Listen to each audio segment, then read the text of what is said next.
Al comenzar la semana pasada, abordé el tema de la renuncia del cardenal Marx, el arzobispo de Múnich, que justamente marcaba lo que yo opinaba que era un callejón sin salida, ¿no? Como decía el cardenal Marx en su carta de renuncia, un callejón sin salida, pero no de la iglesia, sino del modelo de iglesia que venía siendo predicado y practicado en el famoso camino sinodal en Alemania, que ha sido y sigue siendo fuente de confusión y de escándalo para muchos católicos alemanes y para el mundo entero, ¿no? Desprestigiando así el mismo camino de lo que significa el sínodo, ¿no? Algo que el Papa Francisco ha promovido como un diálogo horizontal en las bases de la iglesia, si quieren, ¿no? Si queremos utilizar una imagen piramidal,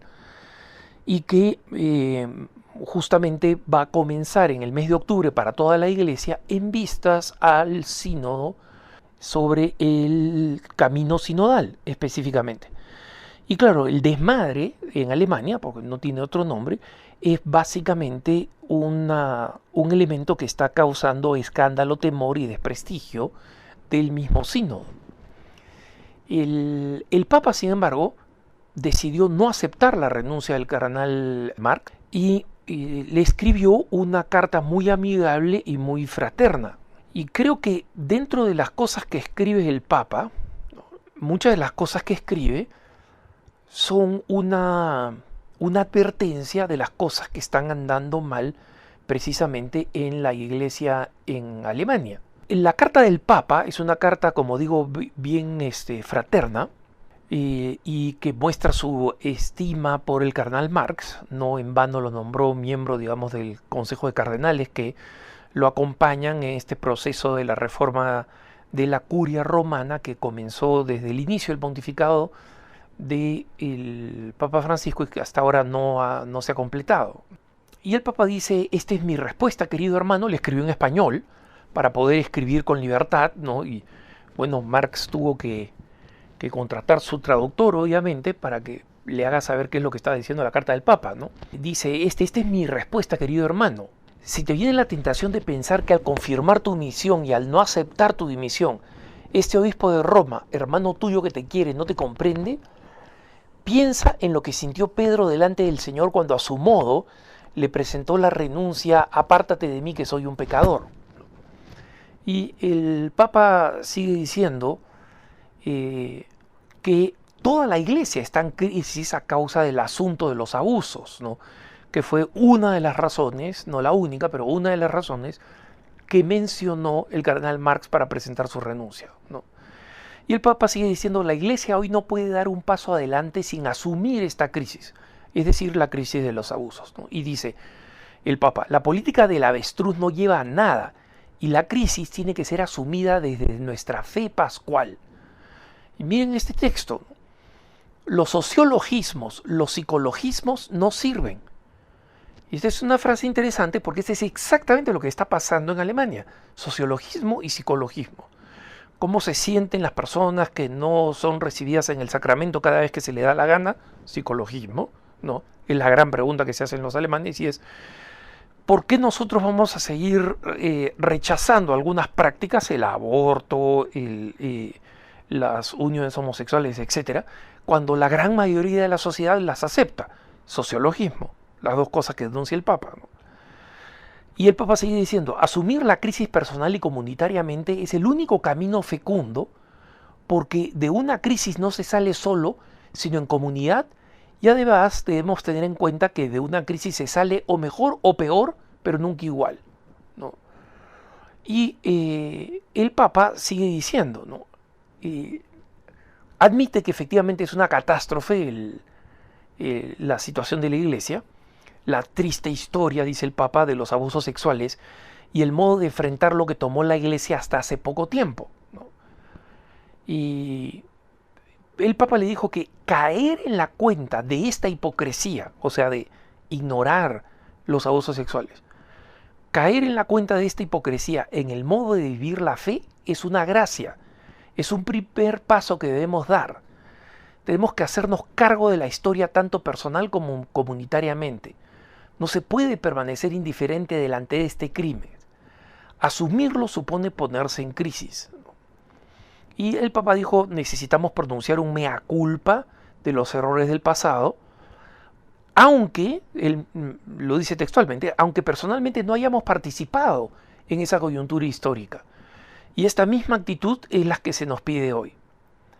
Y el Papa dice, se nos pide una reforma. Y allí en la carta que el Papa le ha mandado, ¿no?, manuscrita, en argentino, en español, bueno, digo argentino porque él, en realidad usa las formas pensadas, sabe cómo se utiliza en Argentina y en algunas otras formas coloquiales del vos en Centroamérica, por ejemplo. Y el Papa dice que se nos pide una reforma y en la carta subraya la palabra reforma, ¿no?, que en este caso no consiste en palabras, sino en actitudes que tengan el coraje de ponerse en crisis, de asumir la realidad sea cual sea la consecuencia. Toda reforma, sigue diciendo el Papa, comienza por sí mismo. La reforma en la Iglesia la han hecho hombres y mujeres que no tuvieron miedo de entrar en crisis y dejarse reformar a sí mismo por el Señor. Es el único camino, de lo contrario no seremos más que ideólogos de reformas que no ponen en juego la propia carne. En otras palabras, el Papa está diciendo, todos estos discursos ideológicos que no tocan lo íntimo, que es ser santo, ¿no? Y me hubiera encantado que lo hubiera hecho directamente, pero está claro acá, ¿no?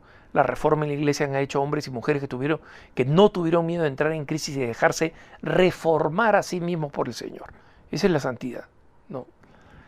Y el Papa, digamos, está de acuerdo con evitar el esconder, el ocultar, y dice, bien decís en tu carta que a nada nos lleva a sepultar el pasado, los silencios, las omisiones, el dar demasiado peso al prestigio de las instituciones, solo conducen al fracaso personal e histórico, y nos llevan a vivir con el peso de tener esqueletos en el armario, como dice el dicho, ¿no?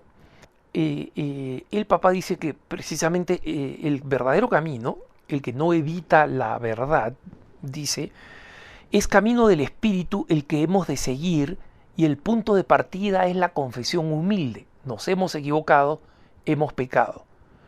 Y el Papa dice acá otra vez algo que es muy relevante para lo que está pasando en Alemania y que es al mismo tiempo que puede ser con bastante justicia asumido como una crítica a lo que está pasando en la Iglesia en Alemania y cómo se está conduciendo el camino sinodal.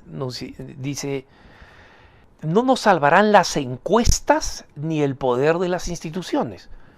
Estas dos primeras señalaciones del Papa son muy importantes porque el cogollo que está ahorcando el camino sinodal en Alemania es gente que está constantemente citando lo que dicen las encuestas y lo que dicen algunas instituciones, el colegio médico, el colegio de psicólogos, el colegio de psiquiatras, ¿no?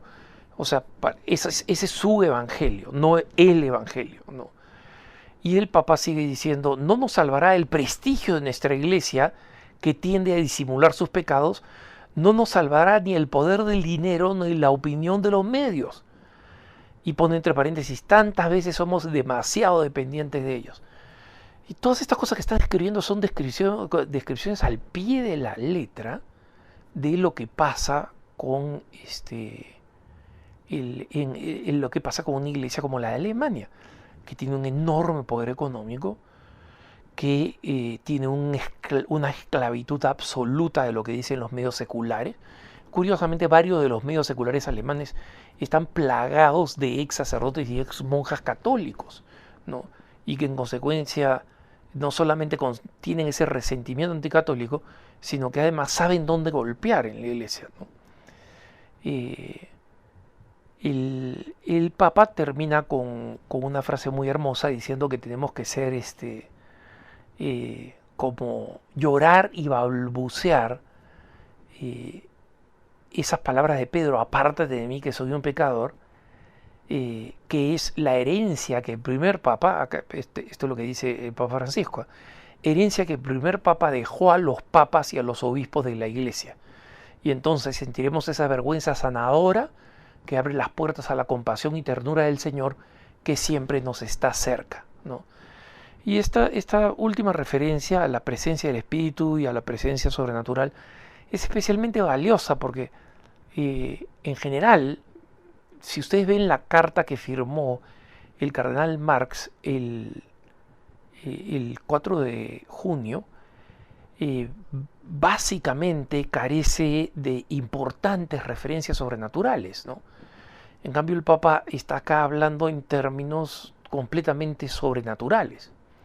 Entonces, el Papa le ha pedido a Marx que siga adelante, pero considerando el contenido crítico de varios pasajes de esta carta, me llevan a mí a no estar de acuerdo con quienes dicen que el Papa Francisco ha terminado empoderando, reforzando a Marx.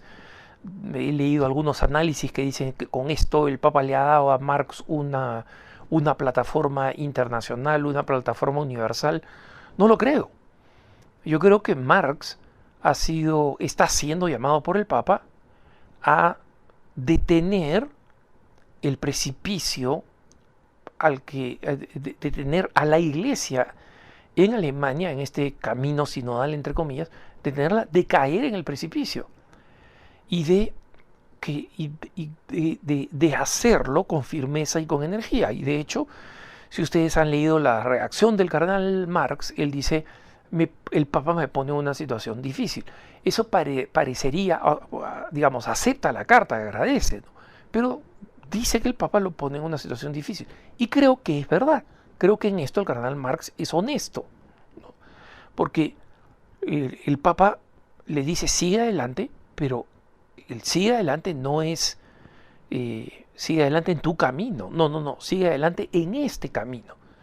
En el camino de la auténtica reforma, en el camino de la conversión, en el camino en que en el camino en el que no está caminando actualmente el camino sinodal alemán para nada, ¿no?